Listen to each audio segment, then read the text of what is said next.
Today we're tackling a really foundational text in alternative medical history. Yeah, it's Andrew Taylor Still's 1902 work, The Philosophy and Mechanical Principles of Osteopathy. And it's not just some dusty old book, it's pretty radical, actually. Mm. A really outspoken defense of seeing the body as, well, a machine. A self-healing machine, specifically, one he argued was created with absolute perfection. He was definitely launching a philosophical battle, wasn't he? He felt like medicine just hadn't kept up. Not at all. Compared to engineering or other fields, he thought the healing arts were lagging way behind. And he didn't just politely disagree with the medicine of his time. Oh, no. He was aggressive. He called the established practices injurious schools of drunken systems. Pretty strong words. Wow. Yeah. Okay, so he wasn't just starting a new medical approach. He was really declaring war on the status quo. What was the big danger he saw? Why such intense language? Well, for him, the danger was any intervention that didn't respect the body's inherent perfection, Sure. messing with the machine, basically. Right. He makes a point of saying he started alone with no compass except my reason. Yeah, determined to build something based purely on anatomy and mechanics, things he saw as self-evident truths. So our mission today is really to dig into those core ideas. What did health and disease actually mean to him? And what was the healer supposed to do? Some of it's pretty surprising. Definitely. Okay, so let's unpack that main idea first, this concept of the body.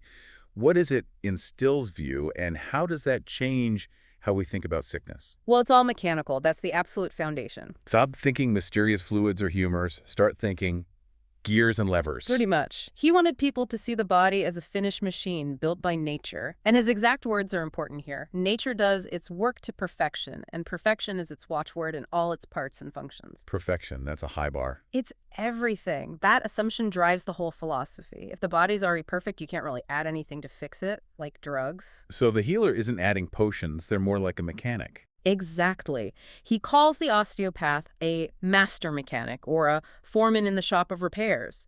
Your job is just to find what's wrong with the machine. Adjustment, not intervention then. Find the abnormal conditions, adjust them back to the normal. And then he believed nature, the perfect engineer, will do the rest. The body heals itself once you unkink the hose. Which explains why he hammers home anatomy, anatomy, anatomy. Oh, constantly. Your skill as an osteopath is basically how well you know the body's structure. He says the first lesson is anatomy, his last lesson is anatomy, and all his lessons are anatomy. Can't get much clearer than that. Nope, it's all about the blueprint of the machine. And this mechanical view, it's simple, but also kind of demands incredible precision. That construction metaphor he uses is striking. You mean the carpenter? Yeah, laying a floor. And maybe there's a tiny crack just 1/8 of an inch, where someone forgot to countersink the nails. Right. And Still says that work has to be condemned. It's faulty. It doesn't meet the plans and specifications. It needs fixing. It shows that even tiny flaws matter immensely in his system. And that's the really fascinating part when applied to the body, how incredibly small the mechanical error can be to cause huge problems. So disease doesn't start with some big breakdown. Not according to Still. It begins, he says, in a slight anatomical deviation. And get this, it might be not more than the 1,000th of an inch. 1,000th of an inch. Yeah. Seriously. Well, that tiny shift, maybe displacing a tiny nerve or blood vessel just slightly off its normal path, that's the seed of disease. Wow. That kind of precision, it makes you wonder, if he's right, could our modern scans like X-rays or even MRIs actually miss the real root cause if it's that small? It's a really good question about scale, isn't it? Still was looking for something almost molecular in its alignment. And if you have that tiny misalignment, what happens next? Well, he says it leads directly to the two main causes of all suffering. First, want of supply, not getting what you need. Okay, like blood flow. Exactly. And second, the burdens of dead deposits, basically waste backing up. Dead deposits. What exactly does he mean by that? Is it just general gunk? It's sort of a metaphor for stagnation. If the machine's kinked, even by that tiny 1,000th of an inch. The supply line gets pinched, no fresh blood, that's the want of supply. Right. And at the same time, the waste products, the cellular junk, the dead deposits, they can't get out. So the system gets clogged up. Auto-intoxication, essentially. That's it. The blockage is the disease, or creates the environment for it. Okay, so if drugs are out because they're foreign substances messing with the perfect machine, Right. He saw them as often harmful. then what is the body's own healing agent? What does the fighting? Ah, well, that's where blood comes in. Pure, healthy blood. He calls it the greatest known germicide. He does. So the whole system, its success, relies entirely on keeping that blood flowing freely and cleanly. Perfect infrastructure is key. And to keep that infrastructure running smoothly, he talked about these 5 essential nerve powers, didn't he? Yes, they all have to be present and working right. Let's see, they were sensation, motion, nutrition, voluntary, and involuntary. Okay, break those down mechanically. Like, if motion fails, what does that look like in the machine? Think about pumps. Motion is needed for transport. If that nerve power fails, maybe the heart muscle weakens or the gut doesn't move waste along properly, the pumps fail. Got it. And nutrition.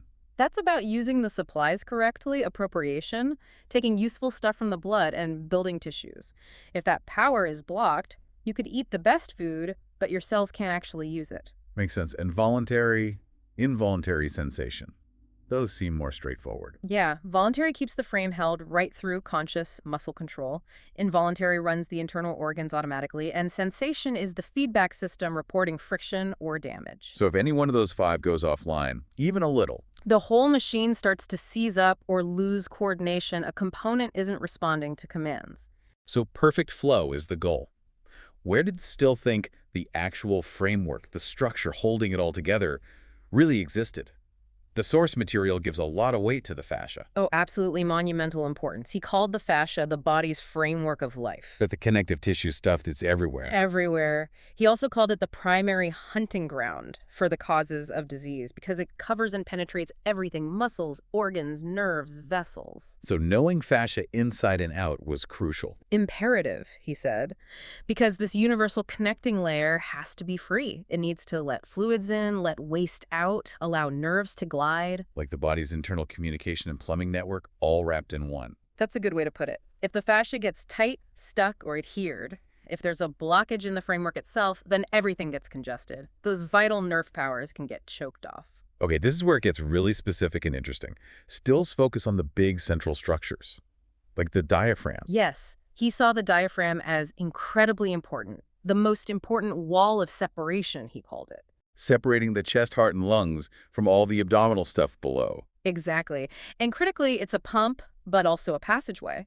Major pipelines run right through it or next to it. The aorta, the vena cava, the thoracic duct. Right. So any twist, any abnormal tension or pressure on that diaphragm muscle, Can literally squeeze those pipelines. that was his argument. And if you obstruct those main lines, think about the consequences downstream. Below the diaphragm, he linked it to things like Bright's disease, which was kidney inflammation, right? Yeah, general kidney disease back then, also dyspepsia, fibroid tumors, even some heart troubles. All potentially stemming from a mechanical issue at the diaphragm, pinching supply or drainage. Not necessarily a problem in the kidney itself to start with. Precisely. The root cause could be a mechanical pressure way up high. And then looking even lower, he talks about abdominal wreckage. What's that about? Pelvic issues, mainly. He pointed to things like congestion or tumors, say in the uterus or kidneys, often being caused by the pelvis being out of alignment. Like from a fall. Yeah, fall driving the sacrum out of its normal position. That's pelvic wreckage. It messes up the whole foundation down there. He also mentions organs literally falling. Yes, Huh. specifically the cecum, that pouch where the small intestine meets the large. He said if it falls too low into the pelvis, It can kink things. exactly, Yeah. causes ligation, basically tying off or squeezing blood vessels and nerves in the area, creates stagnation. So a dropped bowel could lead to, say, uterine fibroids because it's blocking the local plumbing and wiring. That's the kind of remote mechanical cause and effect Still was always looking for.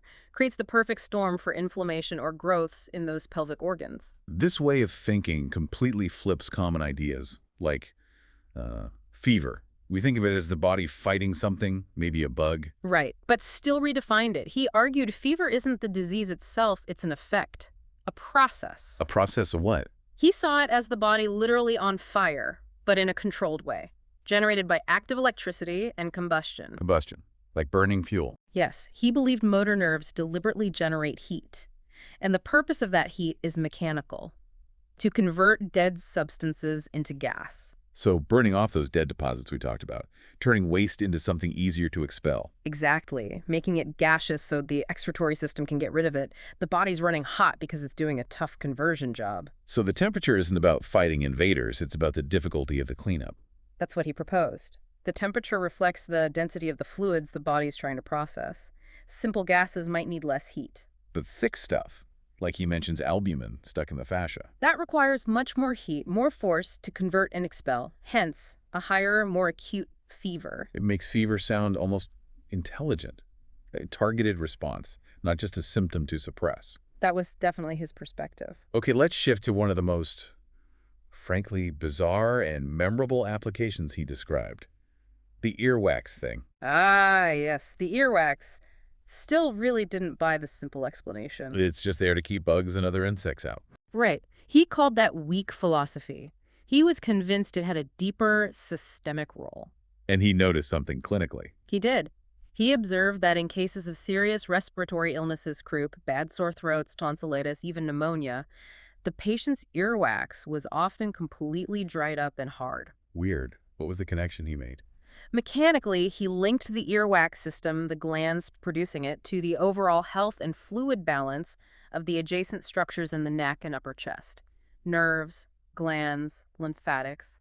So if the whole respiratory area was congested and dry from the illness, The earwax dried up too, like a little barometer for the local fluid situation. and this led to that amazing treatment for croup he describes. Croup can be terrifying for kids. Absolutely. He talks about using glycerin and warm water, basically making a gentle soap to soften that dried, impacted wax in the child's ear. Just cleaning the ear. Well, that plus osteopathic treatment, probably adjustments to the neck and upper spine to address the underlying congestion he believed was causing both the croup and the dry wax. And he claimed this brought relief pretty quickly. Often in 12 to 24 hours, he notes, it's a classic still approach. Find a seemingly minor overlooked sign, like dry wax, connect it systemically, adjust the mechanics. And let the body's own fluid balance and healing take over. Exactly. Fix the machine, nature does the rest. We also have to touch on some of his really challenging, almost aggressive stances on specific medical practices of his day. These were big deals. First, appendicitis. Yeah, that was hugely controversial. He argued appendicitis could often be fixed without surgery. Which was, and often still is, the standard approach. Hmm. How did he think that worked? He believed the appendix had a natural, longitudinal contractile ability. It could squeeze itself out.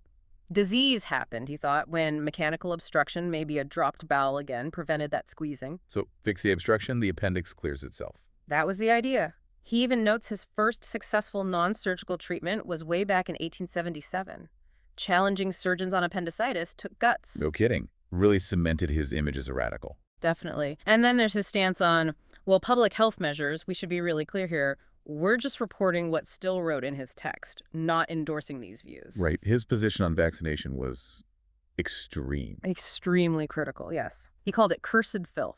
Very harsh language. He seemed to link it directly to transmitting other diseases. He did. He called it cow rot and argued vaccination just sort of filled up the system, maybe preventing one specific disease but making the body vulnerable in other ways or even causing illness. Okay, those are definitely shocking statements, especially for the time.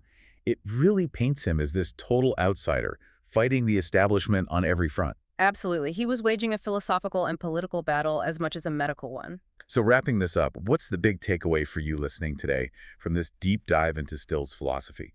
It really seems to demand this relentless focus on the mechanical cause. Always.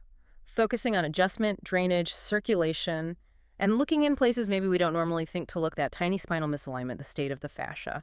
It forces you to look past the symptom, right? Pain, fever, inflammation. Those aren't the problem in his view. Exactly. Their effects. The real question is why? What's the root mechanical cause, even if it's tiny, even if it's far away from where the symptom shows up? It's a view of the body not as this chemical battleground, but as this intricate, perfect machine that just needs good maintenance. Skilled mechanical maintenance, yes, that's the core. Okay, let's leave you with a final, really provocative thought from Still's own observations. He claims something pretty stunning about lung diseases based on postmortems done at his school. Ah, yes, the omentum connection. Right. He said that in all the postmortems of people who died from lung diseases, they found the omentum. That fatty apron in the abdomen was diseased. Which led him to suggest something radical, that the health of our lungs might depend entirely on the mechanical health of the abdomen. If the abdominal workshop, as he might call it, fails, if it can't process waste properly because of mechanical blockages down there.